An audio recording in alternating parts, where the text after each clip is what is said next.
श्रीलक्ष्मी श्रीमहालक्ष्मी क्षीरसागर कन्यका उत्तिष्ठ हरिसम्प्रीते भक्तानां भाग्यदायिनी। श्रीलक्ष्मी श्रीमहालक्ष्मी क्षीरसागर कन्यका उत्तिष्ठ हरिसम्प्रीते भक्तानां भाग्यदायिनी। उत्तिष्ठोत्तिष्ठ श्रीलक्ष्मी विष्णुवक्षस्थलालये उत्तिष्ठ करुणापूर्णे लोकानां शुभदायिनी।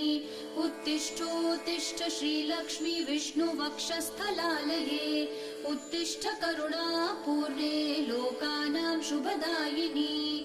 श्रीपद्ममध्यवसिते वरपद्मनेत्रे श्रीपद्महस्तचिरपूजित पद्मपादे श्रीपद्मजात जननी शुभपद्मवक्त्रे श्रीलक्ष्मी भक्तवरदे तव सुप्रभातम्।